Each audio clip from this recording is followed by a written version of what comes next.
Hi sir. Hi అండి. Almost ఒక 40 serials చేస్తుంటారా? 45 అండి. 18 హీరోగా చేశా, 12 క్యారెక్టర్ ఆర్టిస్ట్గా, ఒక 20,000 ఎపిసోడ్లు పైచులుపు చేసుకుంటాను. ఇప్పటికీ మీరు మీ డబ్బింగ్ మీరే చెప్తారా? గ్యాంబిట్ నాదే వాయిస్. నా డైలాగ్స్ కూడా అంటే ఎలా ఉంటాయంటే, మా అమ్మ నన్ను ఆవేశపడితే నేను పుట్టాను. పెద్ద మీ లో పాయింట్ ఆర్ ఎల్స్ ఇంకేమైనా లో పాయింట్ ఉందా మీ లైఫ్ లో? లో point high point for me అండి.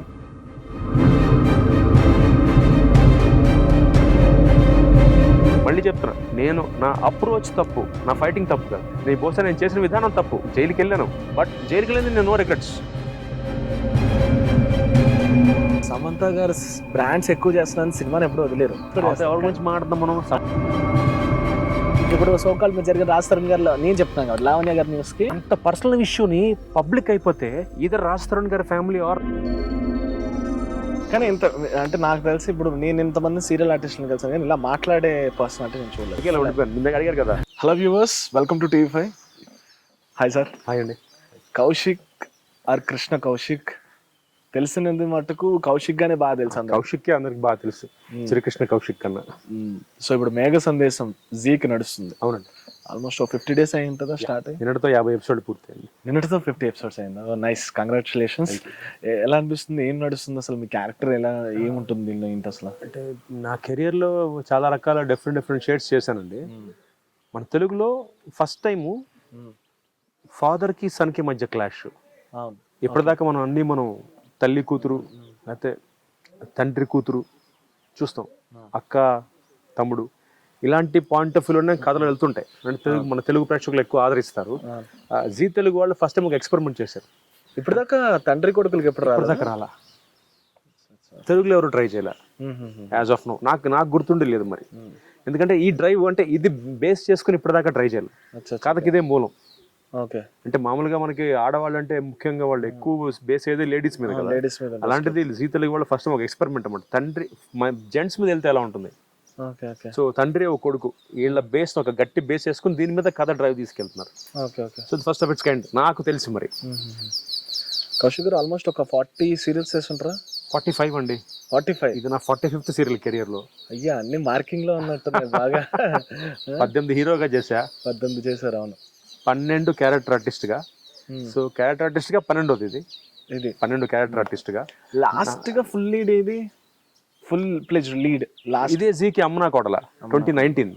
Okay okay. అంటే కోవిడ్ తర్వాత అంటే ఈక్వేషన్స్ మారాయని చెప్పను కానీ ఆడియన్స్ స్పందన మారిపోయింది.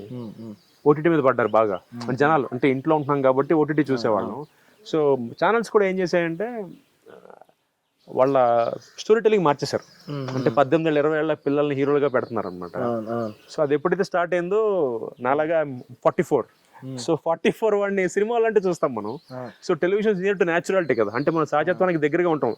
టీవీ అంటే మన పక్కింట్లోనే ఎదురింట్లో జరిగినట్టుగా ఫీల్ అవుతాం కాబట్టి ఒక 40+ వాళ్ళని వాళ్ళు హీరోగా కొంచెం వెళ్ళి 18-19 years వాళ్ళని పెట్టుకుందాం అని అది కోవిడ్ లో ట్రాన్సిషన్ స్టార్ట్ అయింది. సో కరెక్ట్ గా అమ్మనా కోళ్ళ was my last serial hero, 18th serial hero. నా 18th కెరియర్ లో అమ్మనా కోళ్ళ హీరోగా 18th. సో ఇంకా అది అయిపోయిన తర్వాత ఆటోమేటిక్ గా నేను మెల్లగా క్యారెక్టర్ ఆర్టిస్ట్ గా ట్రాన్స్ఫార్మ్ అయ్యాను. ఫాదర్ కి చేయడం, brother character Naga Bhairavi heroine brother గా చేశాను. సో ఇప్పుడు ఫాదర్ కి వచ్చాను. అంటే అఫ్ కోర్స్ ఎవరు నమ్మట్లా బయట జనాలు, మీరు ఫాదర్ ఏంటి సార్ బ్రదర్ లా ఉంటారంటే ఇంకా మరి తప్పదు కదా, survival of the fittest. Actual నాకు అదే నెక్స్ట్ క్వశ్చన్. బేసిక్గా ఒక 18 సీరియల్స్ హీరోగా చేశారు ఒక టైంకి. అంటే నేను ఎవరితో కంపేర్ చేయట్లేదు, ప్రభాకర్ గారు కానీ మీరు కానీ ఒక టీవీలో పెద్ద హీరోలు అని చెప్పచ్చు టీవీకి.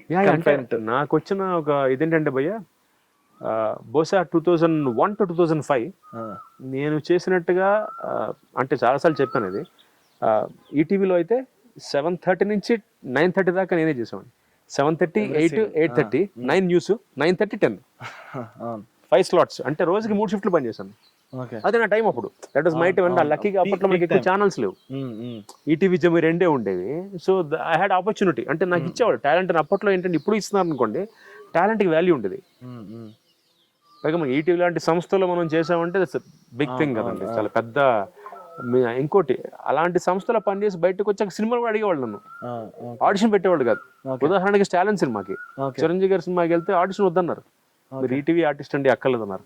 అంటే అంత వాల్యూ, అంటే ఈటీవీలో పనిచేసి వచ్చాడంటే ఆర్టిస్టు వాడికి అంత గౌరవం ఇచ్చేవారు. సో అలా స్టార్ట్ అయిన ప్రస్థానం. హీరోగా 18, క్యారెక్టర్ ఆర్టిస్ట్గా 12, విలన్గా 4, గెస్ట్ ఒక 8. అంటే గెస్ట్ అంటే 10 ఎపిసోడ్లు, 7 ఎపిసోడ్లు, అలా ఒక 8 సీరియల్స్.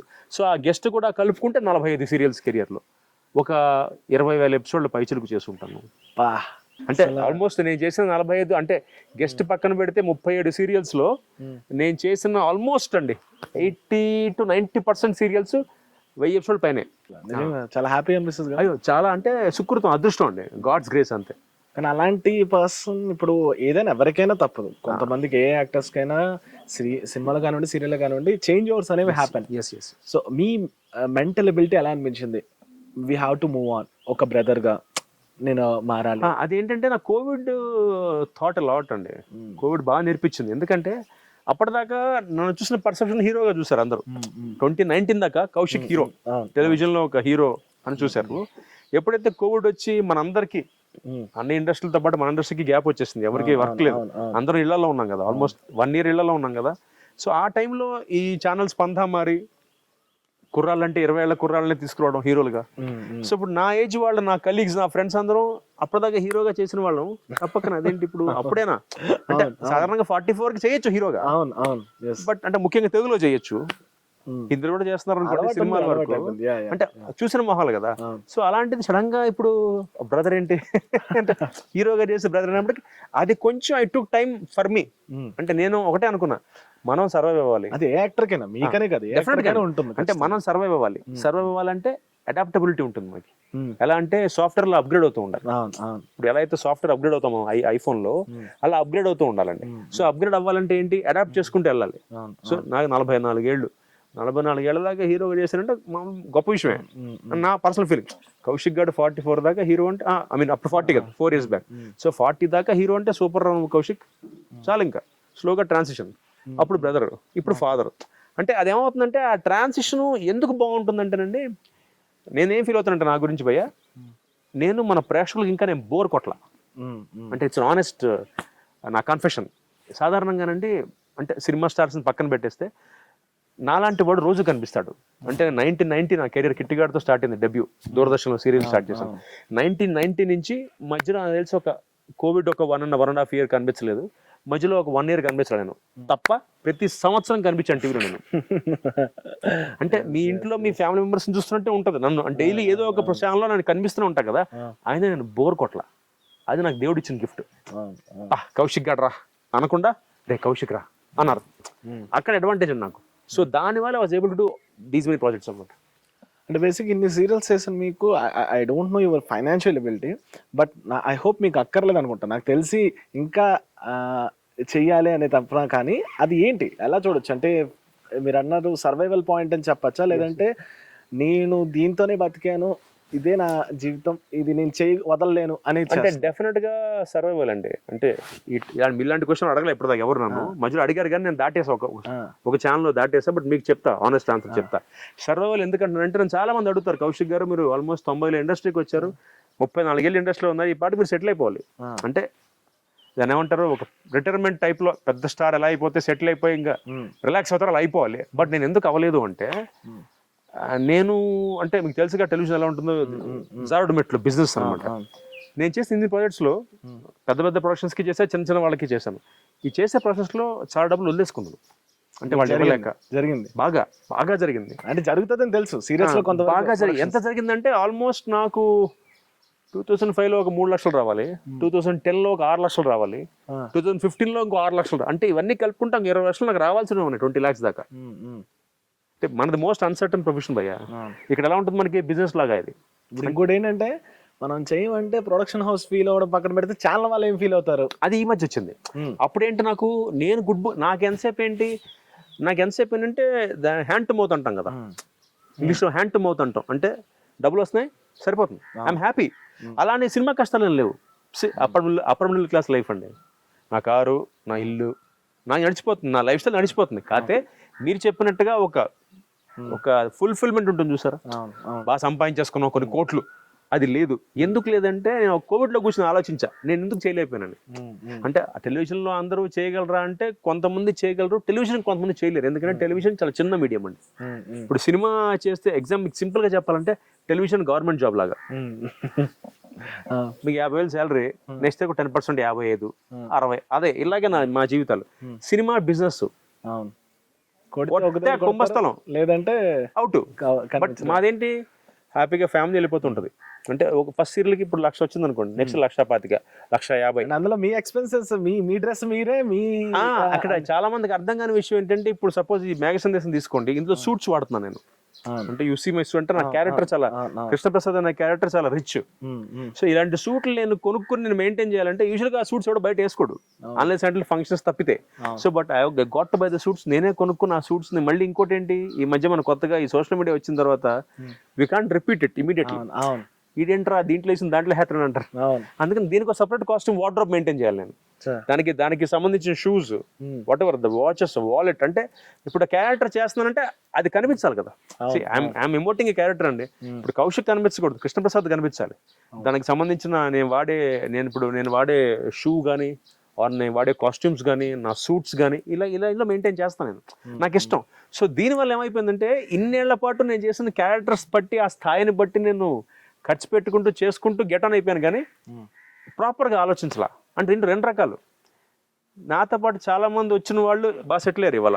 బట్ నేను ఎందుకు అవ్వలేకపోయానంటే నో రిగ్రెట్స్ అండి, ఆనెస్ట్గా. ఎందుకంటే ఇవాళ మీరు సినిమా ఇండస్ట్రీకి, ఎవరికి టీవీ ఇండస్ట్రీలో ఎవరికైనా ఫోన్ చేసి కౌశిక్ అంటే టైంకి వస్తాడు రా, టైంకి వెళ్తాడు, అవసరమైతే గంట లేట్గా ఉన్నా పని చేస్తాడు, తన డబ్బింగ్ తనే చెప్పుకుంటాడు. ఇప్పటికి మీరు మీ డబ్బింగ్ కానీ చాలా మంది చెప్పరు కదా, యాక్చువల్లీ డబ్బింగ్ 90% ఉండట్లేదు కదా. 90% టైం తీసుకుంటాను నేను. ఎలా అంటే ఇప్పుడు మొయినాబాద్, ఇది మా డబ్బింగ్ థియేటర్ గణపతి కాంప్లెక్స్. ఈ 6 months టైంలో చాలా సందర్భాలు ఇక్కడ షూటింగ్ అయిన గణపతి కాంప్లెక్స్కి వెళ్ళిన రోజులు ఉన్నాయి. నేను ఉండేది మణికొండ, మొయినాబాద్ నుంచి గణపతి కాంప్లెక్స్కి వెళ్ళి డబ్బింగ్ చెప్పి ఇంటికి వెళ్ళేవాడిని. ఎందుకంటే మీకు ఒక ఆప్షన్ ఉంది, డబ్బింగ్ వేరే వాళ్ళు చెప్పారు. I like it. నేను స్వతహాగా డబ్బింగ్ ఆర్టిస్ట్ పోయా, నేను వేరే వాళ్ళకి డబ్బింగ్ చెప్తాను. అండ్ సెకండ్, నాది నేను చెప్పుకుంటే ఒక ఫుల్ఫిల్మెంట్, ఒక కంప్లీట్నెస్. అది అంటే ఎంత కష్టపడి యాక్ట్ చేస్తాను, రేపు పొద్దున్న చూస్తే నేను చూసుకుంటే బాగుంది, ఇది ఇంకా బాగా చేసి ఉండొచ్చేమో. కానీ ఇప్పుడున్న హీరోస్ ఎవరు అలా డబ్బింగ్ కి లేదండి, ఎవరు చేయట్లేదు. బట్ నేను ఎందుకు టైం అకామిడేట్ చేసుకుంటానంటే, కుదిరితే పొద్దున్న వెళ్ళిపోతా, అది బర్డనే. అంటే మణికొండలో ఉండే నేను సీనియర్ కాలనీ వెళ్ళి డబ్బింగ్ చెప్పి మొయినాబాద్ రావాలి, లేదా మొయినాబాద్లో రాత్రి 9:30 ప్యాకప్ అయ్యాక 9:30కి ట్రాఫిక్లో బయలుదేరి డైరెక్ట్గా సీనియర్ కాలనీ డబ్బింగ్ చెప్పి మణికొండ వెళ్ళాలి. Still I'm okay with it because I'm enjoying it. అంటే మీకు అర్థమవుతుంది, బాటమ్ లేను ఒక సాటిస్ఫాక్షన్ లోపల ఉంటుంది చేయాలండి. అంతేగా. ఇప్పుడు మీరు అంటే వేరే డబ్బింగ్ చెప్పడం అంటే సినిమాస్కి ఏమైనా డబ్బింగ్ చెప్పడం? చెప్పానండి, చాలా మంది హీరోస్కి డబ్బింగ్ చెప్పాను, ట్రాక్స్ చెప్తుంటాను. ఇప్పటికి ఏమైనా తెలుసుకోవచ్చు అంటే ట్రాక్స్ కాకుండా మీవి రిలీజ్ అయినవి? నేను రిలీజ్ చేసిన శర్వానంద్ గారికి వీధి అనే సినిమా వచ్చింది, వీధి, ఉషా కిరణ్ వాళ్ళది వీధి, నాదే వాయిస్ సర్వా గారికి. అలాగే రోహిత్ గారికి నేను సీత మహాలక్ష్మి, పాత హీరో రోహిత్ గారు, ఆయనకి. అలాగే రవితేజ్ గారికి ట్రాక్ చెప్పా, డిస్కో రాజా క్రాక్స్ మాకి ట్రాక్స్ చెప్పా ఆయనకి. అలా ఆకాష్ గారికి చెప్పా ఒక సినిమాకి, స్వీట్ హార్ట్ అని, మన హీరో ఆనందం హీరో ఆకాష్ గారు. అలా ఆల్మోస్ట్ నేను డబ్బింగ్ చెప్పిన సినిమాలో 55-60 ఉన్నాయండి. మీ డబ్బింగ్ అని నాకు తెలియదు, ఈ సెక్టర్ డబ్బింగ్ చెప్తుంటా, ఇప్పటికీ చెప్తుంటా. ఇప్పుడు లేటెస్ట్ అంటే మీకు లాస్ట్ మంత్ 26వ తారీఖు సినిమా రిలీజ్ అయింది, డెడ్పూల్ 2. అందులో ఒక హీరోకి చెప్పా, గ్యాంబిట్ నాదే వాయిస్. అయ్యో సూపర్, అది చాలా ఫేమస్ అసలు. గ్యాంబిట్ ప్లీజ్ ఒక్క డైలాగ్ ఏమైనా గుర్తుందా మీకు? అంటే తెలుగు డైలాగ్స్ కొంచెం అంటే ఆ డైలాగ్స్ కొంచెం డబుల్ మీనింగ్ ఉంటుంది, చెప్పట్లేదు. I can understand. బట్ ఒక 1 week 10 days నుంచి ఊగిపోతుంది సోషల్ మీడియా డెడ్పూల్. మీరు నాకు తెలిసి రమేష్ గారు చెప్పుంటారు, ఇద్దరేనా? రమేష్ గారు చెప్పారు, నేను ఇంకొక ఆయన అంటే మన వాసు, మన చెన్నై వాసు గారు, ఆయన చెప్పారు. అంటే మేము అందరం చెప్పాము. ఆ కోడికత్తి బాగా ఫేమస్ అన్న డైలాగ్స్ కూడా. అంటే ఎలా ఉంటాయంటే, మా అమ్మ నన్ను ఆవేశపడితే నేను పుట్టాను అంటే అది చాలా అక్కడ చాలా మందికి తెలియదండి. ఇప్పుడు చెప్తాను. డబ్బింగ్ చెప్పడం మామూలుగా తెలుగు సినిమాలకి డబ్బింగ్ చెప్పడం ఒక ఎత్తు, వాల్ట్ డిస్నీ సినిమాలకి, మార్వెల్ సినిమాలకి డబ్బింగ్ చెప్పడం డిఫరెంట్ ఎక్స్పీరియన్స్ అండి. చాలా ఎంజాయ్ చేస్తారు కామెడీ. అది కాదు పాయింట్. డబ్బింగ్ థియేటర్కి వెళ్తాం కదా, మీకు వాళ్ళు ఏం చూపించరు, లిప్ వరకే ఉంటుంది. అవును అవును. అంటే వాళ్ళు ఎంత ఇదిగా ఉంటారంటే వెరీ కాన్షియస్ అన్నమాట. అంటే ఎక్కడ లీక్ అయిపోద్దు, లీక్ అవ్వకూడదు అని వాళ్ళు ఏం ఇవ్వరు మనకి. మొత్తం బ్లర్ అండి, స్క్రీన్ మొత్తం కాపీరైట్ అని రాసి ఉంటుంది దాని మీద. అడ్డంగా లైన్స్ ఉంటాయి, మొత్తం బార్లు ఉంటాయి. ఏ క్యారెక్టర్ డబ్బింగ్ చెప్తున్నారో ఆ క్యారెక్టర్ లిప్ దాకే మీకు ఓపెన్ ఉంటుంది. అంటే మీరు ఫీల్ అవ్వాలి. ఆ సిచ్యువేషన్ ఫీల్ అయ్యి చెప్పాలి. స్క్రిప్ట్ ఉంటుంది తెలుగులో, సో ఫీల్ అయ్యి చెప్తే ఎంత కష్టం అండి. ఇప్పుడు మామూలుగా చూసి చెప్పడమే కష్టం ఇంకోటి బాడీ లాంగ్వేజ్ కి, అలాంటిది మనం ఆ లిప్పును చూసి ఫీల్ అయ్యి చెప్పాలి. అందరూ అలాగే చేయాలి. సో అది చెప్పేసిన తర్వాత ఫైనల్ గా వాళ్ళు చూసుకుంటారు కదా, అప్పుడు కరెక్షన్ కి ఇస్తారు మనకి, కరెక్షన్ కే చూపిస్తారు ఫుల్ ఫిగర్. ఓకే ఓకే, అంత కష్టం అంటే ఎస్పెషల్లీ హాలీవుడ్ మూవీస్ అండి. అర్థమైంది. అండ్ మీరు అన్నట్టు స్పెషల్ గా మార్వెల్ సినిమాకి కానీ లేదంటే డీసీ సినిమాస్ కానీ వాళ్ళ కామెడీ గురించి వెళ్తారు. ఎందుకంటే ఇంగ్లీష్ లో కామెడీకి పక్కన పెడితే నేటివిటీకి మనం మార్చుకుంటాం కదా, మార్చుకుంటారు. లైక్ కొన్ని మన సినిమా హీరోల్ని ఇంజెక్ట్ చేస్తారు. Exactly. మన పర్సనల్ నేను ఇప్పుడు మీ డెడ్పూల్ లేటెస్ట్ చెప్పాను, నేను చెప్పింది గ్యాంబిట్ అనే క్యారెక్టర్ కి చెప్పాను. అందులో ఇటర్నల్స్ అని ఒక సినిమా వచ్చింది, దాంట్లో ఒక హీరోకి చెప్పాను, మెయిన్ హీరోకి. ఆ 5గురిలో ఒక హీరో, 4గురిలో ఒక హీరో ఆయన. అలాగంటే ఇది ఒక డిఫరెంట్ ఎక్స్పీరియన్స్. ఎందుకంటే అవి చెప్తున్నప్పుడు ఫస్ట్ టైం ఇటర్నల్స్ కన్నా ముందు ఒక సినిమా చెప్పినప్పుడు నాకు కొత్త ఎక్స్పీరియన్స్ ఇది. ఇదేంటి మనకి పిక్చర్ అంటే పిక్చర్ రాదన్నది, పిక్చర్ రాకపోవడం ఏంటంటే అంటే ఆ లిప్ వరకే చూపిస్తారు, ఇదంతా మాకేం అర్థం కాదు. అంటే మనం అంటే ఆ సీన్ చదివి ఫీల్ అవ్వాలి, ఓహో ఇతని బాడీ లాంగ్వేజ్ ఎలా ఉండుంటుంది అంటే వాళ్ళు అంతేట, ఎవరికైనా అంతే. వాళ్ళు పిక్చర్ బయటకి ఇవ్వరు అన్లెస్ అంటే మొత్తం డబ్బింగ్స్ అన్ని ఫినిష్ అయిపోయిన తర్వాత వాళ్ళు ఫైనల్ కాపీ చూసుకున్నాక కరెక్షన్స్ ఇచ్చడం మాత్రం, కరెక్షన్ కూడా ఏంటి, ఏ డైలాగ్ అయితే కరెక్షన్ ఉందో ఆ డైలాగ్ మాత్రం ఫుల్ ఫిగర్ ఇస్తారు. అయ్యా ఓకే ఓకే, అప్పుడు మీకు ఫీలింగ్ తెలియడానికి. ఎగ్జాక్ట్లీ, కరెక్షన్ వచ్చింది కాబట్టి అది కరెక్షన్ కాబట్టి డిఫరెంట్ ఎక్స్పీరియన్స్. అంటే ఎవరికి తెలియదు సాధారణంగా ఈ విషయం. బయట అందరూ అనుకుంటారు డబ్బింగ్ సినిమా చెప్పడం చాలా చాలా కష్టం. మామూలుగా డబ్బింగ్ చెప్పడమే ఒక పెద్ద చాలా టైమింగ్ మిస్, డిఫరెంట్ టాస్క్. ఎందుకంటే ఇంకో బాడీ లాంగ్వేజ్ కి మనం మ్యాచ్ చేయాలి, ఇంకో బాడీ లాంగ్వేజ్ కి. అందులోనే ఇప్పుడు పిక్చర్ కనిపించకుండా చెప్పాలి ఇక్కడ ఒక లిప్ చూసి. Okay nice. సో చూసారు మరి మీరు డెడ్పూల్ గానీ వెళ్ళి థియేటర్ గానీ? థియేటర్కి వెళ్ళి చూడలేదండి, షూటింగ్ బ్యాక్ టు బ్యాక్ చూస్తా. కానీ డబ్బింగ్ చెప్పా కదా, హిట్ అయింది అసలు, చాలా రియాక్షన్, చాలా పెద్ద హిట్. కోడికత్తి బాగా వైరల్. అవును, డబ్బింగ్ బాగా కనబడితే మీ దగ్గర నేను పేపర్స్ చూసాను. ఇక్కడే ఉందండి నా దగ్గర పేపర్. యాక్చువల్లీ నేను తెలుగులో అంటే ఏ ఆర్టిస్ట్ దగ్గర నేను చూడలేదు ఇప్పటికీ పేపర్ సెట్స్ లో పేపర్ వాళ్ళ చేతిలో చూడలేదు, ఎందుకంటే అందరూ ప్రాంప్టింగ్ మీద బేస్ అయిపోయింది. అవునండి. నేను విన్నది ఏంటంటే కన్నడ గానీ మలయాళం గానీ ఓన్లీ దీస్ టూ కన్నడ అండి. వాళ్ళు ఏంటంటే సింగ్ సౌండ్ మీద ఆధారపడుతున్నారు, సింగ్ సౌండ్ మీద ఉన్నారని విన్నాను. కన్నడ మలయాళం కూడా. బట్ ఇప్పుడు మీకు టఫ్ అనిపించట్లేదా? ప్రాంప్టింగ్ అయితే వెళ్ళి వచ్చి ఈజీగా చేసేసుకోవచ్చు, మళ్ళీ ఇప్పుడు ప్రిపరేషన్ ఇదంతా. నాకు ఇదే ఇష్టం అండి, ఇదే ఈజీ నాకు. ప్రాంప్టింగ్ తప్పను, బట్ ప్రాంప్టింగ్ అయితే నా అసెస్మెంట్ ఏంటంటే ఒక చెవి అటు వేయాలి మనం, మీ యాక్షన్ ఆగిపోద్ది, మీ డైలాగ్ అయిపోద్ది. అదే డైలాగ్ నా కంట్రోల్లో ఉందనుకోండి, నేను ఇలా అంటాను, ఇలా కూర్చుంటాను, నా ఇష్టం, నా డైలాగ్ నాకు వచ్చి కదా, ఎక్కడ కూడా అటు పాజ్ ఇచ్చుకుంటాను. ఓకే ఓకే, డైలాగ్స్ అంటారు మై కంట్రోల్. కానీ ఇక్కడ ప్రాబ్లం ఏంటంటే ఇప్పుడు అన్ని సీన్స్ గుర్తు పెట్టుకునే ఆర్టిస్ట్ ఉన్నప్పుడు ప్రాంప్టింగ్ మీద బేస్డ్ అయిన యాక్టర్ ఉంటారు. అవును, వాళ్ళకి మీతో టఫ్ అవుద్ది. లైక్ ఎందుకంటే 10 మంది ప్రాంప్టర్స్ వాళ్ళకి నాతో కాదు, నాకు వాళ్ళతో టఫ్ అవుద్ది. అవునా? ఓకే, నాకు వాళ్ళతో ఎందుకు టఫ్ అవుతుంది చెప్పనా? కొత్తగా వచ్చిన మీరు ఎగ్జాంపుల్ నాన్ తెలుగు యాక్టర్స్ ఉన్నారు, కొత్తగా వచ్చారు పాపం, వాళ్ళకి తెలుగు భాష రాదు, వాళ్ళకి ఎమోషన్ అర్థం కాదు, ప్రాంప్టర్ ఫీలే చెప్తుంటాడు, నేను దానికి రేట్ అయిపోతా ఒక్కొక్కసారి.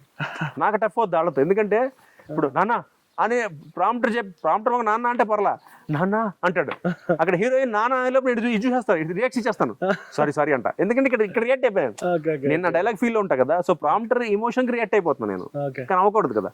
సో అప్పుడు ఆ ఇబ్బంది పడతాను నేను.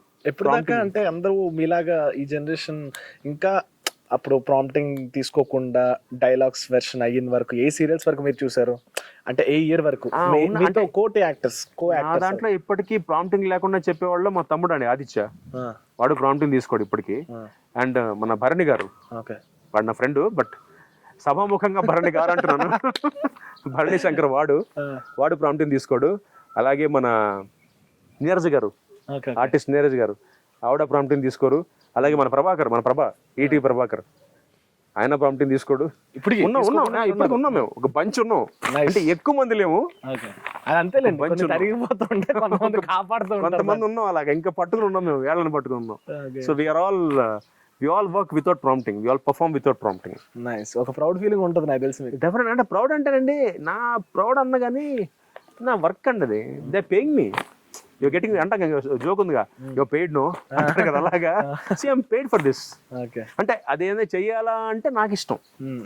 ఇప్పుడు నోబడి కూడా క్వశ్చన్ మీ అండి, ఆ కౌశిక్ గారు మీరు ఏంటి వితౌట్ ప్రాంప్టింగ్ చేయాలా, ప్రాంప్టింగ్ తీసేసుకోవచ్చు అంటారు, నేను తీసుకోను, నాకు ఇష్టం ఇది. I like my dialogues emoting my self, ఇలా చేయడం నాకు ఇష్టం. స్టిల్ ప్రొడక్షన్ హౌసెస్ తో కానీ వీటితో ఓకేనా మీకు? అంటే ఎవ్రీబడి నాకు ఏమంటే ఐఎమ్ ఫ్యామిలీ ఫర్ ఆల్. నన్ను ఇవాళకి ఏ ప్రొడక్షన్ హౌస్కి వెళ్ళినా they like me. They adore me, they accept me. ఎందుకంటే నేను ఎవరితో గొడవ పెట్టుకోనండి. అందుకే చెప్తున్నాను 20 లక్షలు వదిలేసానని. తీసుకుంటే గొడవ అయ్యేదేమో.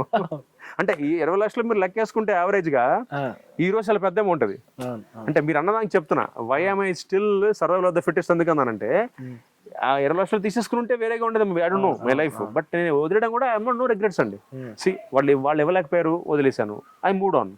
అలా చేయడం వల్ల still I think I'm still in the industry. So అంటే ఇప్పుడు ఎలా చూడొచ్చు, ఇప్పుడు కౌశిక్ గారు టాలెంటెడ్, ఓకే, ఇన్ని ఇయర్స్ సీరియల్లో ఏ రోజు కూడా మిస్ అవ్వకుండా మీరు కనిపించారు. మీకు డేట్స్ కుదరక, లేదంటే మీరు పర్సనల్గా సినిమా వాళ్ళకి కాల్ చేసి ఫాలోఅప్లు చేసి ఆ క్యారెక్టర్ ఈ క్యారెక్టర్ని అడగలేక, లేదంటే ఏ దానివల్ల ఒక సినిమా అనే దానిలో మీరు ఫిట్ అవ్వలేకపోయారు? కొన్ని సందర్భాల్లో డేట్స్ కుదరక, కొన్ని సందర్భాల్లో వాళ్ళు బయాస్డ్గా ఉండడం వల్ల. అంటే లైక్ కౌశిక్ గారు సీరియల్ ఆర్టిస్ట్ అంటారు, నాకు అది అర్థం కాదు. కౌశిక్ గారు ఆర్టిస్టు. ఇప్పుడు serial acting, cinema acting, drama acting ఉండదండి. యాక్టింగ్ ఇది ఎప్పుడు చెప్తుంటాయి మాటను. మీ నాన్నగారు బాగున్నారా డైలాగ్ ఉందనుకోండి, ఇదే థియేటర్లో చెప్పాలనుకోండి, మీ నాన్నగారు బాగున్నారా మీరు చెప్పాలి. కాబట్టి అదే టీవీకి అనుకోండి, మీ నాన్నగారు బాగున్నారా, సినిమాకి ఇంకా తగ్గించాలి, మీ నాన్నగారు బాగున్నారా. ఎందుకు? సినిమా 70 mm స్క్రీన్, ఇక్కడ ఉంటా ఆడియన్కి నేను ఎక్కువ చేయక్కర్లేదు. అదే థియేటర్లో 100 కూర్చోవాడికి నా పర్ఫార్మెన్స్ కనిపించాలి, ఎక్కువ చేయాలి. ఇంతే డిఫరెన్స్.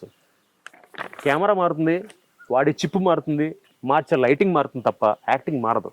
కానీ చాలా మంది అన్ఫార్చునేట్లీ మన Telugu industry I mean it, Telugu ఇండస్ట్రీలో ఏంటంటే ఆడు కౌశిక్ గారు సీరియల్ ఆర్టిస్ట్, అదే ఐఎస్ఐ మార్కేషన్ వేస్తారు. నాకు ఎందుకు అర్థం కాదు. ఒక రకంగా వాళ్ళకి అడ్వాంటేజ్ సీరియల్ ఆర్టిస్టులు పెట్టుకుంటే వారు తొందరగా అయిపోతున్నారు. ఇంకా మేము చేసి ఉంటాం, గ్రైండ్ అయిపోయి ఉంటాం అండి. డైలీ ఒక రోజుకి 7-8 సీరియల్ చేసి ఆల్మోస్ట్ సంవత్సరం అంతా పని చేస్తుంటాం కదా. ఇట్స్ లైక్ ఇలా మాకు ప్రాక్టీస్ మాకు ఈజీ. అది స్పెషల్గా పర్ఫార్మెన్స్ ఇస్ ఈజీ ఫర్ అస్.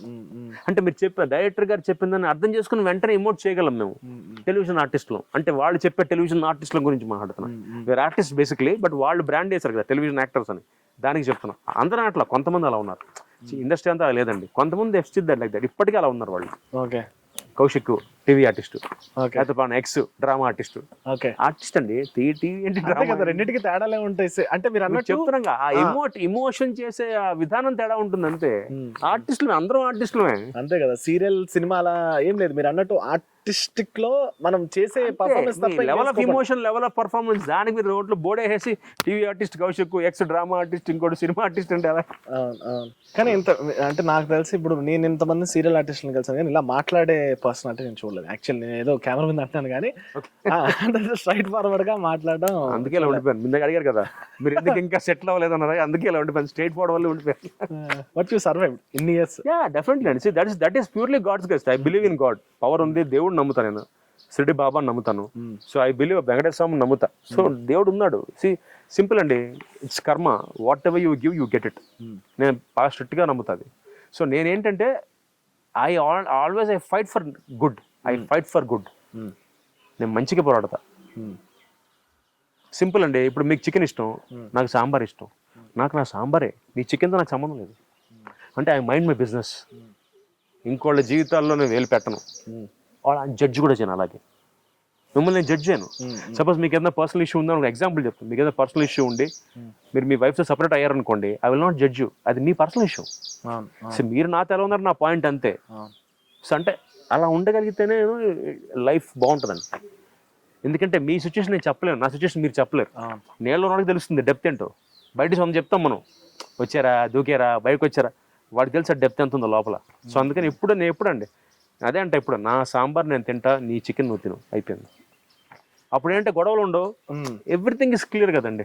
ఇప్పుడు మీరు అన్నట్టు రిలేషన్షిప్ అన్నారు కాబట్టి టీవీ కానివ్వండి, సినిమా కానివ్వండి, ఎవ్రీథింగ్ మిమ్మల్ని చూసేది ఉంటుంది. ఇప్పుడు నా ఇంట్లో నేను జరిగినా నేను పట్టించుకోను, కానీ మీ ఇంట్లో ఏం జరిగిందో నేను చూసే పర్సనాలిటీస్ ఉంటాయి.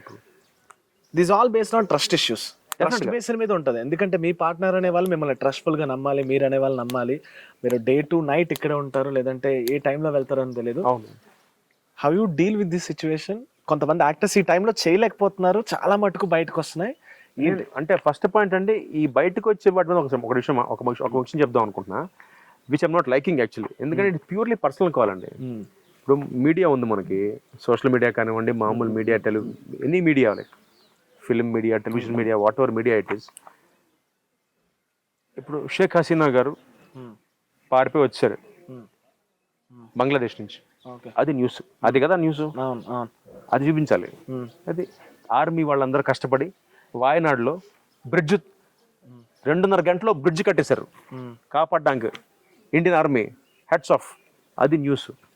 ఇది కాకుండా ఇంకో హీరో విషయంలో పర్సనల్ లైఫ్లో ఏం జరుగుతుంది అంటే నేను ఏమంటా అండి, రేటింగ్స్ ఇంపార్టెంట్, అదే ఇంపార్టెంట్ కాదు కదా అంట నేను. అంటే పాపం అంటే వాళ్ళు చెప్పగలరు లేదో నాకు తెలియదు, కానీ నాకు చాలా ఇబ్బందిగా ఉంటుందండి. అంటే మాకు సిచ్యువేషన్ తెలియదు, ఇప్పుడు వాళ్ళకే తెలుస్తుంది ఆ విషయం. ఇప్పుడు నేను ఎవరిని జడ్జ్ చేయట్లా, ఐ మీన్ ఇట్ అగైన్, నేను యాక్టర్స్ని కానీ వాళ్ళు ఎవరిని జడ్జ్ చేయట్లేదండి. బట్ ఎప్పుడైతే పర్సనల్ లైఫ్ పబ్లిక్ వచ్చి మీడియాకి వచ్చి డిబేట్కి వచ్చేసిందో అది కొంచెం బాగోదండి, ఏ రకంగానూ బాగోదు. వాళ్ళకి తల్లిదండ్రులు ఉంటారు, వాళ్ళకి పిల్లలు ఉంటారు, రేపు పొద్దున వాళ్ళు చూసుకుంటే వాళ్ళకి ఎంత ఎంత ఇబ్బందిగా ఉంటుందండి. అది ఎందుకు ఆలోచించరంట నన్ను.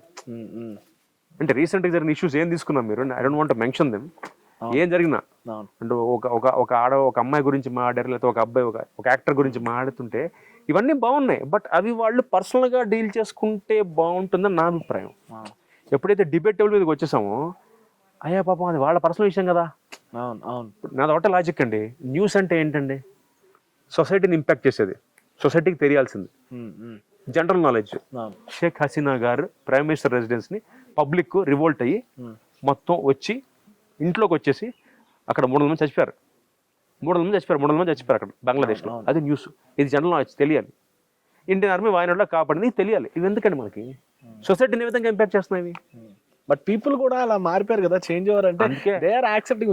మీరు ఎప్పుడన్నా న్యూస్ కి, ఇప్పుడు సోకాల్ మీరు జరిగిన రాజ్ తరుణ్ గారు నేను చెప్తాను కాబట్టి లావణ్య గారి న్యూస్ కి, ఆ న్యూస్ కి ఎక్కువ చూస్తున్నారు, మీరు అన్న న్యూస్ కి ఎక్కువ చూస్తున్నారు, అంతే సింపుల్. అంటే ఏది యాక్సెప్ట్ చేస్తున్నారు అదే ఇవ్వడం మొదలు పెట్టారు. కాదండి, నేను ఏమంటానంటే రాజ్ తరుణ్ గారు, లావణ్య గారు వాళ్ళ పర్సనల్ విషయం, ఐఎమ్ నాట్ జడ్జింగ్ ఎనీబడి, నేను ఎవరు కరెక్ట్ ఎవరు తప్పని చెప్పను భయ్య. కాకపోతే అంత పర్సనల్ ఇష్యూని పబ్లిక్ అయిపోతే ఈధర్ రాజ్ తరుణ్ గారి ఫ్యామిలీ ఆర్ లావణ్య గారి ఫ్యామిలీ వాళ్ళ ఫ్యామిలీస్ ఎవరైతే ఇంపాక్ట్ అవుతున్నాయో అది ఎందుకు అర్థం చేసుకుని అంటున్నాను. అరే మన రేటింగ్ కోసం వ్యూల కోసం మైక్ పెట్టేసేసి అది ఎలా అడుగుతారంటే పద్ధతిగా అడుగుతారు. ఎప్పుడు జరిగిందండి, ఎప్పుడు కొట్టారండి, ఏంటండి అది. నా వరకైతే ఐఎమ్ సారీ అండి, బికాస్ అంటే నేను ఎంకరేజ్ చేస్తానంటే అది చెప్పాగా, నా సాంబార్ నాకు ఇష్టం, మీ చికెన్ మీకు ఇష్టం, అంతవరకు. అదే ఐఎమ్ నాట్ కంఫర్టబుల్, నాకు ఎందుకు ఇబ్బందిగా ఉంటుందండి. దీనికి ఏమైనా ఒక చట్టం వస్తే, నిజం చెప్తున్నా, ఇది గత వారంగా ఆలోచిస్తున్నాను ఈ విషయం గురించి, దీనికి చట్టం వస్తే బాగుంది, రైట్ టు ప్రైవసీ అని. అంటే నాకు తెలియదు మరి ఉందో లేదు, అయితే I want to try it in RTI website లో ట్రై చేద్దాం అనుకుంటే రైట్ టు ప్రైవసీ ఉందా మనకి, అంటే కాన్స్టిట్యూషన్ లో ఈ రైట్ ఉందా, రైట్ టు ఇండివిజువల్ ప్రైవసీ మన కాన్స్టిట్యూషన్ లో, అది నాకు తెలియదు. సో అదొకటి చెక్ చేస్తున్నాను ఇప్పుడు. అది ఉంటే మాత్రం నిజంగా I want to do this అండి. పబ్లిక్ పర్సనల్ లైఫ్కి వెళ్ళకండి రా బాబు, ప్లీజ్ మాకు న్యూస్ చూపించండి, న్యూస్ తయారు చేయకండి మాకు. సో నేను చెప్పారు కాబట్టి మళ్ళీ పర్సనల్ లైఫ్ అడిగితే ప్రాబ్లమ్, బట్ నేను అడుగుతాను ఎందుకంటే నాకు తెలుసు కౌశిక్ గారి లైఫ్లో ఎక్కడ నాకు ఏం మైనస్లు ఏం కనిపించలేదు, పెద్దగా బయటకు వచ్చిన ఏం లేవు. అండ్ ఇంకోటి ఏంటంటే మీరు అన్నట్టు సీరియల్కి కూడా ఏ ప్రాబ్లమ్స్ వచ్చినట్లేవు, ఎక్కడికి వెళ్ళినా మీరు ఏ ఛానల్కి వెళ్ళినా అడిగేది అది ఒకటే, జైలు ఏంటి జీవితం ఏంటి, అంతే. అదే పెద్ద మీ లో పాయింట్ ఆర్ ఎల్స్ ఇంకేమైనా లో పాయింట్ ఉందా మీ లైఫ్ లో? లో point high point for me అండి, నేను గర్వంగా చెప్పుకుంటా. లో పాయింట్ ఎందుకండి అంటే అలాంటి సిచ్యువేషన్స్ మీరు ఎప్పుడు చూడలేదు కదా life. Still high point for me. నేను 10 మంది కోసం ఫైట్ చేశానండి. మళ్ళీ చెప్తున్నా, నేను నా అప్రోచ్ తప్పు, నా ఫైటింగ్ తప్పు కాదు. బహుశా నేను చేసిన విధానం తప్పు, జైలుకి వెళ్ళాను, బట్ జైలుకి వెళ్ళింది నేను నో రిగ్రెట్స్, నేను గర్వంగా ఫీల్ అవుతాను. ఎందుకంటే డబ్బింగ్ సీరియల్స్ ఆగితే అందరం బాగుంటాం కాబట్టి చేశాను, బట్ నేను చేసిన విధానం తప్పు. తేడా ఉంది మీకు, చేయడం తప్పు కాదు, నేను చేసిన విధానం తప్పు కాబట్టి జైలుకి వెళ్ళా, తప్పు చేశా జైలుకి వెళ్ళా, బట్ జైలుకి వెళ్ళింది నేను ఫీల్ అవట్లా. అంటే అలా జరిగింది కాబట్టి వాళ్ళు ఆగాయేమో, తగ్గాయేమో, నాలాగా చాలా మంది వెళ్ళాం మేము. బట్ నాకు హై పాయింట్ అండి లైఫ్లో. ప్రతి మనిషి లైఫ్లో ఒకసారి జైలుకి వెళ్ళాలి, సీరియస్ 2000 లైఫ్ అండి. అంటే అది ఇంటర్వ్యూలో నేను కామెడీగా చెప్పా, కానీ మీకు లైఫ్ తెలియాలంటే మీరు జైల్లో ఉండాలి, అంటే లైఫ్ ఎలా ఉంటో తెలుస్తుంది మీకు లోపల. అంటే అలా కదా, ఎందుకు అంటే లైక్ ఇప్పుడు నాంది సినిమా చూసినప్పుడు నేను నిజంగా షాక్ అయినా యాక్చువల్లీ. అంటే ఇట్స్ ఆ సినిమా కూడా అంత పెద్ద హిట్ అవ్వడానికి మేబీ కనెక్టింగ్ పాయింట్ చేయడం వల్ల కాదండి. లైఫ్ అంటే ఎందుకు నేను జైలు అంటే నేను పాజిటివ్గా చెప్తున్నా. అంటే మీరు ఆలోచించండి, ఒక బరాక్లో అక్కడి నుంచి ఇక్కడ దాకా ఒక బరాక్ ఉంటే అందులో 70 మంది ఉంటారు, మీకు టైం తెలీదు, మీకు ఫోన్ ఉండదు, మీకు ఏమీ తెలియదు, పగలు రాత్రి అవుతూ ఉంటుంది, ఫుడ్ పెట్టి వెళ్ళిపోతారు, బాత్రూమ్స్కి కర్టెన్స్ ఉంటే డోర్లు ఉండవు. అది కదా తెలిసిపోతుంది చూస్తే మీకు లైఫ్. ఇలా బయట ఎలా ఉంటాం మనం, చాలా లగ్జరీగా ఉంటాం. లగ్జరీ పక్కన పెట్టండి, చిన్న చిన్న వాటికి ఇరిటేట్ అయిపోతాం. సో కొంచెం అన్నం వేడి తగ్గితే అమ్మని పిలిచేమ్మా అన్నం వేడి తగ్గింది ఏంటమ్మా ఏం వండేవంటాం. అంటే ఇన్ని చూసిన తర్వాత అది చూస్తే లైఫ్లో అన్నీ సెట్ అయిపోతాయి మనకి. ఎన్ని డేస్ ఉన్నారు? నేను 3 days ఉన్నాను. 3 daysకే మీకు ఇంత? అంటే అంతకుముందు పోలీస్ స్టేషన్లో ఒక 5 days ఉన్నాం కాబట్టి వారానికి లైఫ్ కూడా వచ్చేసింది నాకు. కానీ పోలీస్ స్టేషన్లో మరీ అంత ట్రీట్మెంట్ ఉండదు కదా. ఏం మాటకమంట, జైల్లో కూడా మాకు మంచి ట్రీట్మెంట్ ఇచ్చారండి. బికాస్ అంటే నేను సెలబ్రిటీని కాబట్టి 4th day ఉండుంటే నేను జనరల్ విఐపి బరాక్కి మారేవాడేమో. సో 3 days జనరల్ బరాక్లో పెడతారు రూల్ అది. ఎవరు వచ్చినా సెలబ్రిటీ అని ఎవరైనా first 2 days general barrack, 3rd day సాయంత్రం కోర్టు ఆర్డర్ వచ్చిన తర్వాత విఐపి బరాక్కి మారుస్తారు. అంటే ఇప్పుడు సీఎం లాంటి క్యాండిడేట్స్ అయినా, పిఎం క్యాండిడేట్స్ అయినా, ఎంత ఎమ్మెల్యే క్యాండిడేట్స్ అయినా వాళ్ళకి ప్రోటోకాల్ ఉంటుందండి. బికాస్ వాళ్ళు ఏమంటారు, ఎన్నుకున్న మెంబర్స్ కదా, ప్రజలు ఎన్నుకున్న వాళ్ళు. సో వాళ్ళకి ప్రోటోకాల్ ఉంటుంది. సెలబ్రిటీస్కి చెప్తాను, సెలబ్రిటీస్ ఎవరు వచ్చినా డైరెక్ట్గా పెట్టారు. ఫస్ట్ జనరల్లో పెట్టి వాళ్ళ శిక్షణ బట్టి, వాళ్ళ స్థాయిని బట్టి దానివల్ల విఐపి బరాక్ పెద్ద తేడా ఉండదు. విఐపి బరాక్లో టీవీ, పేపరు, బాత్రూమ్ ఉంటుంది. వరకు నేను ఏదైనా ఊరు షూటింగ్ వెళ్ళి అనుకోండి, నేను ఫస్ట్ చూసేది 2 కమ్మోడు, మంచం. నేను అవుట్డోర్ షూటింగ్ వెళ్తే 2 చూసుకుంటా.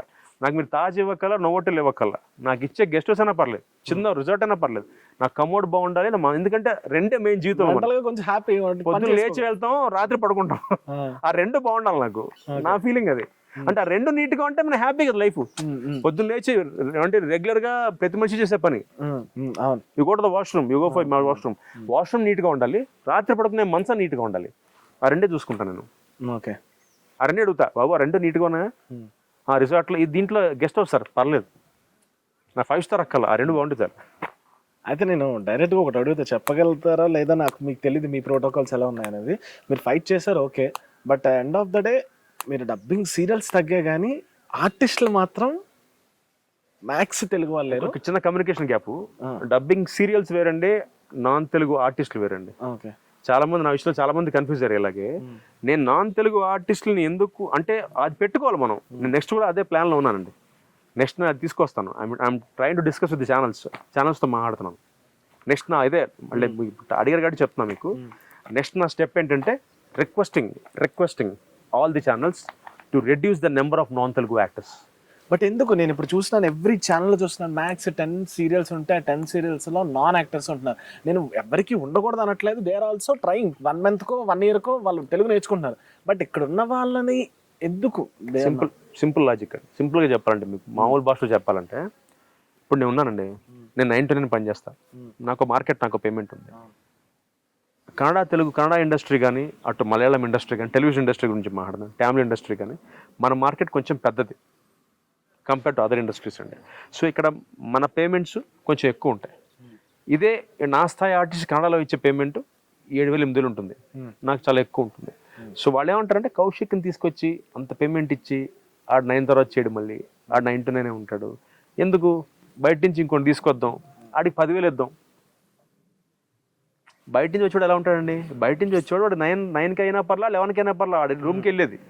బట్ నేను నాకు ఫ్యామిలీ ఉంది కదా, లోకల్ ఆర్టిస్ట్ ఏం చేస్తాడు, నేను 9కి ఎందుకు పెడతా కండిషను, ఇన్నేళ్ల నా ఎక్స్పీరియన్స్, ఇంత నా కెరియరు, నాకున్న స్థాయికి కండిషన్ పెడతాను. కానీ మాటకి నేను చేస్తా, అందుకే నేను ఇంకా ఉన్నా, కోఆపరేట్ చేస్తా. నేను అంటా 9 to 9 అని, పక్క నేను 10:30, 11 దాకా 1 దాకా కూడా చేస్తా, అది వేరు, అది సెకండరీ. బట్ చెప్పడం మాత్రం 9 to 9 చెప్తా. అగ్రిమెంట్ రాసామని చెప్తా, నా పేమెంట్ ఇంత, నేను 9 to 9 చేస్తా. సబ్జెక్ట్ టు కండిషన్ స్టార్ ఏంటి, మీకు లొకేషన్ ఇబ్బందా, ఆర్టిస్ట్ ఇబ్బంది, ఫుల్ నైట్ పని చేస్తా. ఇబ్బంది లేదా 9కి వెళ్ళిపోతా. అది నాతో అలా ఉంటుంది. నాలాగా చాలా మంది నా అలాంటి ఒక స్థాయి ఉన్న ఆర్టిస్ట్ అదే చెప్తారు. అదే నాన్ తెలుగు ఆర్టిస్ట్ ఏం చేస్తారు, నాలాంటి ఒక రేంజ్ ఉన్న నాన్ తెలుగు ఆర్టిస్ట్ వస్తే అతని 8,000కో 10,000కో వచ్చాడు అనుకోండి, అతను వేరే ఊరించి వస్తున్నాడు, అతనికి వేరే పని ఉండదు. సో అతను 10 అయినా పర్లా, 11 అయినా పర్లా, but he wants to be in the good books of the producer in the channel. ఎందుకు? He wants to make a career here. అది ఫస్ట్ రీజన్. మన ఛానల్స్ కూడా బయట నుంచి ఎక్కువ తెచ్చుకోవడం ఇష్టం లేదండి, ఆప్షన్ లేక. ఆప్షన్ ఎందుకు లేదంటే మళ్ళీ చెప్తా, దీంట్లో మన వాళ్ళ తప్పు కూడా ఉంది. అంటే నేను జనరలైజ్ చేసి చెప్తాను, ఎవరిని పర్టికులర్గా బ్లేమ్ చేయట్లేదండి, మన పేర్లం కాదు. అంటే నేను పేర్ల దాకా అలా జనరలైజ్ చేస్తే విషయం ఏంటంటే, మన దగ్గర ఆర్టిస్ట్ కూడా చాలా మంది టైంకి రాకపోవడం చేస్తారు, అన్ని చోట్ల ఉంటుందండి. ఒక కుటుంబంలో అన్న, తమ్ముడు, చెల్లి ఉంటారు అనుకోండి, ఏదో గొడవ ఉంటుందిగా. గొడవ లేకుండా కుటుంబం, దేవుళ్ళం కాదుగా మనుషులు. సో అలాగే టీవీ ఫ్యామిలీలో ఉంటాయి, కొంతమంది లేట్గా వస్తారు, కొంతమంది టైంకి రారు, కొంతమంది ఫోన్ చేస్తే ఎత్తరు. అలాంటి వాళ్ళు ఈ మధ్య ప్రొఫెషనలిజం తగ్గిందండి, అది ఒప్పుకోవాల్సిన విషయం. అంటే ఎలా ఎందుకు తగ్గిందంటేనండి, మీరు ఎలా చూసారా, మీరు ఎందుకంటే ఇంకా అదే నెక్స్ట్ ఆన్సర్ అదే. మీరు ఇంకా ఒక 90s లో ఫాలో చేసేది ఇప్పటికీ ఫాలో చేస్తున్నారు అన్నప్పుడు ఆ ప్రొఫెషనలిజం లేనప్పుడు కోపం వస్తే తప్పలేదు. ప్రొఫెషనలిజం ఎందుకు తగ్గింది అంటారంటే నేనండి, ప్రొడ్యూసర్ మనకు అన్నం పెడతారు. ఫస్ట్ క్వశ్చన్ అండి, మనకు అన్నం పెట్టేది ప్రొడ్యూసర్. ఛానల్ పక్కన పెట్టండి కాసేపు, ఛానల్ వచ్చి మీకు చెప్తుంది సారీ క్యారెక్టర్ ఇలా ఉంటే బాగుంటుంది. అన్నిటికీ మూలం ప్రొడ్యూసర్, నాకు డబ్బులు ఇచ్చేది ప్రొడ్యూసర్. ప్రొడ్యూసర్ బాగుండాలని ఫస్ట్ ఏ ఆర్టిస్ట్ అని కోరుకోవాలండి. ఇక్కడ ఇప్పుడు ఏమైపోతుందండి ఈ రోజులు కొత్తగా చాలా అంటే ఈ ఈ సోషల్ మీడియా ఎక్కువైపోయి, ముఖ్యంగా యూట్యూబర్స్ ఎక్కువైపోయి, అంటే యూట్యూబర్స్ నేను బ్లేమ్ చేయట్లా, మా టెలివిజన్ వాళ్ళు చాలా మంది యూట్యూబ్ ఛానల్స్ పెట్టడం వల్ల ఏమవుతుందంటే దర్ గెటింగ్ ఆల్టర్నేటివ్ ఇన్కమ్. దానివల్ల ఏంటంటే వీళ్ళకి ఇది పెద్ద, అంటే దాంతో యూట్యూబ్లో ఇన్కమ్ ఎక్కువ అంటే నా ఫీలింగ్ ఏంటంటే బ్రాండ్స్కి ఎక్కువ వస్తాయని నా అసంప్షన్. అంతేగా, యూట్యూబ్ ఇన్కమ్ కన్నా బ్రాండ్స్కి ఎక్కువ వస్తాయి, కొలాబరేషన్స్కి. సమంత గారు బ్రాండ్స్ ఎక్కువ చేస్తున్నారని సినిమాని ఎప్పుడు వదిలేరు. సినిమాకి ఇవ్వాల్సిన సినిమా ప్రయారిటీ ఇస్తారు, బ్రాండ్స్ కూడా. ఎవరి గురించి మాట్లాడదాం మనం? సమంత గారు ఆవిడ పేమెంట్ ఎంత ఉంటుంది? కోట్లో ఉంటుంది. ఎక్స్పెన్సెస్ కూడా అలానే ఉంటాయి. బట్ అంటే ఆవిడ లైఫ్ స్టైల్ తో పోలిస్తే మన నథింగ్ టెలివిజన్ ఆర్టిస్టులది. సో అందుకని టెలివిజన్ ఆర్టిస్టులు ఏం చేస్తున్నారు, they are making that is a primary income. But YouTube అనేది రోజు టీవీలో చూస్తేనే కదా మిమ్మల్ని. అది అనవసరం అండి లాజిక్. మాకు అంటే అల్టిమేట్ గా డబ్బు కావాలండి. ఇవన్నీ చెప్పండి, అల్టిమేట్ డబ్బేగా. డబ్బే ఎవడన్నా ఇప్పుడు మీరే నేను అల్టిమేట్ గా ఏంటి, డబ్బు, పేరు ఉండాలి, డబ్బు రావాలి. బట్ మా దగ్గర ఏంటి, మీకు చెప్పా ఇందాక, గవర్నమెంట్ జాబ్ లాగా ఒక స్థాయి నుంచి ఒక స్థాయి మెల్లమెల్లగా ఎక్కుతుంది టీవీ. ఎవరికైనా అంతే, నాకే కాదు. టీవీలో చేసే ప్రతి వాడికి తెలియాల్సిన విషయం, పబ్లిక్ తెలియాల్సిన విషయం అంటే ఓవర్ నైట్ లో కూడా లక్షాధికారులు కోటీశ్వర్లు ఉంటారు టెలివిజన్లో. అందరూ వేలలో సంపాదించే, వందల్లో వేలలో సంపాదించే వాళ్ళే ఉంటారు. ఇంకా నాలాంటి వాళ్ళు అదృష్టం ఏంటంటే వీఆర్ హ్యాపీ. ఒక ఇల్లు, ఒక కారు, హ్యాపీ. చాలా మంది ఇంకా the struggling people of my age or struggling for hand to mouth. అంటే 2 రోజులు పని చేస్తే ఈ నెల సరుకులు వెళ్ళిపోతాయి. అలాంటి వాళ్ళు చాలా మంది టీవీలో నాకు తెలుసండి, చాలా మంది ఉన్నారు. కానీ వాళ్ళు వెల్ నోన్ ఆర్టిస్టులు చాలా మంది తెలుసు నాకు. ఒకప్పుడు బాగా చేసిన గొప్ప ఆర్టిస్టులు ఒకప్పుడు. ఎందుకంటే ఇంతే, టీవీ ఈజ్ లైక్ దిస్ అండి. ఇప్పుడు టీవీలో మీరు మార్కెట్ కాదు. ఇప్పుడు చిరంజీవి గారు, నాగార్జున గారు, మహేష్ బాబు గారు, ఆ మార్కెట్స్ కావు ఇవి. ఇట్స్ స్మాల్ మీడియం అండి. ఒక ఛానల్ ఇంత డబ్బు ఇస్తుంటే ప్రొడ్యూసర్కి, ఆ ప్రొడ్యూసర్ అంతలో ఆ సీరియల్ ఎపిసోడ్ చేసి ఇచ్చేస్తాడు వెనక్కి. సో ఈ దీంట్లో బేసిక్గా ఎంటర్టైన్మెంట్ తప్పితే దీంట్లోంచి బాగుపడి సెటిల్ అయిపోయే టైప్ అంత డబ్బులు అయితే రావు టెలివిజన్లో, అది ఫర్ షూర్. అందుకనే తెలుగు ఆర్టిస్ట్ అందరూ యూట్యూబ్కి వెళ్ళారు. ఎప్పుడైతే సెకండ్ ఇన్కమ్ చూసుకుంటున్నారో ఛానల్స్ ఏమంటున్నాయి, వాళ్ళు డేట్లు ఇవ్వట్లేదండి, కొత్త వాళ్ళకి వెళ్ళిపోతాం. కొత్త వాళ్ళు ఏం చేస్తారు, టైం ఇస్తారు. ఎగ్జాంపుల్, నేను చెన్నైలో ఒక సీరియల్ చేశాను, సన్ టీవీకి ఒక సీరియల్ చేశాను, కోవిడ్ ముందు విలన్గా చేశాను, సన్ టీవీకి చేశాను. వాళ్ళు షాక్ అయిపోయాను చూసి అక్కడ వితౌట్ ప్రాంప్టింగ్ చేశాను నేను. First point. Second point, Tamil నాకు అంటే పెరిగిన చెన్నై, నాకు రాయడం చదవడం అనేది కానీ మాట్లాడతాను నేను. అక్కడికి వెళ్ళానా, వాళ్ళకి చెప్పా, అగ్రిమెంట్ రాసి ముందు చెప్పాను 9 దాకా చేస్తా. వాళ్ళు షాక్ అయిపోయారు. అదేంటండి బయట నుంచి వచ్చే ఆర్టిస్టులు మాకు 11 దాకా నేను చేయను అన్నాను. అది నా ఫస్ట్ సీరియల్ తమిళ్లో, నేను చేయను. నా టైం 9. మీరు హోటల్కి వెళ్తారుగా, నేను హోటల్కి వెళ్ళా 9 దాకా చేస్తా. ఇది మీకు ఓకే అంటే ఇది మీకు ఓకే అంటే చేద్దాం, లేదంటే థ్యాంక్ యూ. నేను అంత క్లియర్గా ఉంటా. అంటే అట్లీస్ట్ అండి, ఎందుకంటే మనకు సామెత ఉంది, అంత నిష్ఠురం కన్నా ఆది నిష్ఠురం బెటర్ అని. సో ఫస్ట్ క్లియర్గా పెట్టుకోవాలి మనం, ఇది నా పరిస్థితి, నీకు ఓకే అంటే అలాగే చేస్తాను నేను. మళ్ళీ చెప్తున్నా, తప్పదంటే ఆ ప్రొడ్యూసర్కి, ఆ ఛానల్కి ఫుల్ నైట్ పని చేస్తాను నేను. లొకేషన్ లేదు, ఆర్టిస్ట్ ఇబ్బంది, వేరే ఇష్యూస్ ఉన్నాయి, చేస్తా. లేనప్పుడు 9 to 9, నా టైం 9, నీకు 8:40కి ఉంటా. రాత్రి 9 గ్రేస్ అరగంట ఉంటా, 9:30 దాకా పని చేస్తా. ప్రొడ్యూసర్ ఎందుకంటే నేను ఒకటే విలువ చేస్తా, ప్రొడ్యూసర్ బాగుంటే ఇండస్ట్రీ బాగుంటుంది. ఫస్ట్ మూలం ప్రొడ్యూసర్. అది నమ్మాను కాబట్టి ఇవాళకి నేను ఇండస్ట్రీ ఉందని నేను ఫీల్ అవుతాను భయ్య. Super, thank you so much Kaushik గారు, చాలా విషయాలు డిస్కస్ చేశారు. ఐ హోప్ మీరు అనుకున్నవన్నీ జరగాలని కోరుకుంటున్నాను. డెఫినెట్గా, థ్యాంక్ యూ అండి. So that's it guys, this is RJ Mahesh signing off.